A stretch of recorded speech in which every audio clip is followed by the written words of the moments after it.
ई आकाशवाणी गोरखपुर है। अब रउआ सभे विकास राय से समाचार सुने।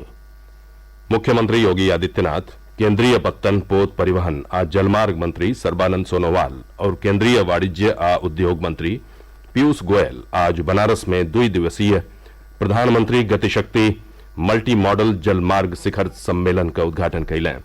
इस मौका पर अपने संबोधन में मुख्यमंत्री केंद्र सरकार के पत्तन पोत परिवहन और जलमार्ग मंत्रालय के यह सम्मेलन का आयोजन बदे बनारस का चयन करे बदे धन्यवाद दिले। मुख्यमंत्री योगी आदित्यनाथ और केंद्रीय पत्तन पोत परिवहन और जलमार्ग मंत्री सर्बानंद सोनोवाल आज बनारस में संयुक्त रूप से 7 सामुदायिक जेटी का लोकार्पण और 8 सामुदायिक जेटी का शिलान्यास कैलें। कार्यक्रम का आयोजन रविदास घाट पर भारतीय अंतर्देशीय जलमार्ग प्राधिकरण की ओर से कैल गये। इस मौका पर अपने संबोधन में मुख्यमंत्री कहलें कि सरकार जल मार्ग के विकास पर कार्य कर रही हो।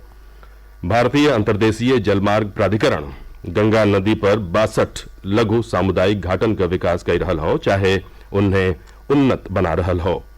एमन 15 घाट उत्तर प्रदेश में, 21 बिहार में, 23 पश्चिम बंगाल में और 3 गो झारखंड में हो। उत्तर प्रदेश में बनारस और बलिया के बीचे 250 किलोमीटर के दायरा में घाट विकसित कैल जा रहा हो। मुख्यमंत्री कहलें कि यह घाटन के निर्माण से गंगा नदी में यात्रियन का आवाजाही और माल ढुलाई में मदद मिली। श्री योगी कहलें कि ऐसे रोजगार का मौको बढ़ी। जो वाराणसी, चंदौली, गाजीपुर और बलिया में या तो बने हैं या बनने जा रहे हैं, यह पर्यटन की ढेर सारी संभावनाओं को आगे बढ़ाने में इनका उपयोग होगा और इसके माध्यम से यातायात को अत्यंत सुगम बनाने में मदद मिलेगी। जल परिवहन प्रारंभ होने से ट्रेन में और सड़कों के लोड को भी कम करने में मदद मिलेगी। स्वाभाविक रूप से जल परिवहन का जो माध्यम बना है, इससे सड़कों के डीजल को या सड़कों के प्रदूषण को कम करने में भी इससे मदद मिलेगी। स्वाभाविक रूप से कार्य एक है, लेकिन उसके लाभ अनेक हैं और ये अनेक लाभ का केंद्र बिंदु काशी बनने जा रहा है। मैं इसके लिए आप सबको हृदय से बधाई देता हूँ। मुख्यमंत्री कहलें कि बनारस में काशी विश्वनाथ धाम का लोकार्पण के बाद एजा आवे वाले पर्यटकन का संख्या खूब बढ़ली हो। वहां के कहने की सावन में 1 करोड़ से बेसी श्रद्धालु बनारस अइलें, जेकर लाभ एजा के होटल व्यवसाय और व्यापारी वर्ग के भइल हो।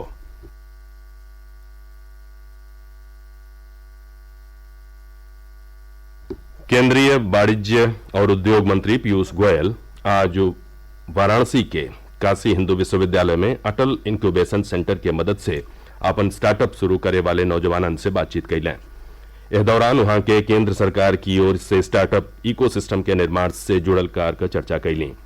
बाद में संवाददाता लोगन से बातचीत में वहां के कहली कि प्रधानमंत्री नरेंद्र मोदी नौजवानन के रोजगार खोजले के बजाय रोजगार देवे वाला बने खातिर प्रेरित कैलें। श्री गोयल स्टार्टअप के बढ़ावा देवे बदे बीएचयू के कोशिश का सराहना कैली। प्रधानमंत्री नरेंद्र मोदी जी ने जिस प्रकार से पूरे देश में स्टार्टअप इकोसिस्टम को प्रोत्साहन दिया है, हमारे युवा युवतियों को एक प्रकार से उत्तेजित किया है कि अब सिर्फ वो जॉब सीकर नहीं है, जॉब क्रिएटर्स हैं। जिस प्रकार के आइडियाज, जिस प्रकार के विचार यहाँ पे देखने को मिले, अभी सुनने को मिले, जिस प्रकार से हमारे युवा युवतियों में रोजमर्रा की समस्याओं का निजात पाने के लिए नए नए समाधान खोज करने का इच्छा भी है, उसको कॉस्ट इफेक्टिव बनाना, सस्ता बनाना, अफोर्डेबल बनाना के लोगों के जीवन में परिवर्तन आए, बिजनेस में, व्यापार में सरलता है, इस सबको लेके जो बनारस हिंदू यूनिवर्सिटी में इंक्यूबेशन सेंटर के माध्यम से और बाकी इस क्षेत्र में जो काम किया गया है, उसके लिए मैं सभी इस इंक्यूबेशन सेंटर और अटल इनोवेशन सेंटर के सभी हमारे प्रोफेसर्स और टीचर्स सबका हृदय से धन्यवाद करता हूं। बनारस में प्रधानमंत्री नरेंद्र मोदी के व्यक्तित्व और कृतित्व पर आधारित चित्र प्रदर्शनी का उद्घाटन आज मुख्यमंत्री योगी आदित्यनाथ और केंद्रीय मंत्री सर्बानंद सोनोवाल कैलें। चित्र प्रदर्शनी का आयोजन रुद्राक्ष कन्वेंशन सेंटर में कैल गये। प्रदर्शनी में प्रधानमंत्री के जिंदगी पर आधारित 55 चित्र शामिल कैल गये हो, जेके मशहूर कलाकार अकबर खान बनौले हमें। ये चित्र प्रधानमंत्री नरेंद्र मोदी के जिंदगी और मन की बात पर आधारित हो। प्रदर्शनी 17 नवंबर ले चली, जौना में लोग सवेरे 9 बजे से संध्या 5 बजे ले चित्रण का निःशुल्क अवलोकन कर सकेलें।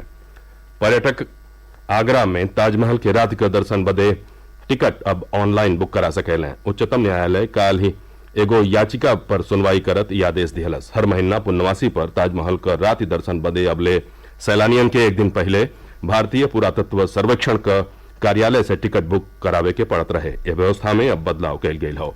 समाचार पूरा भइल। नमस्कार।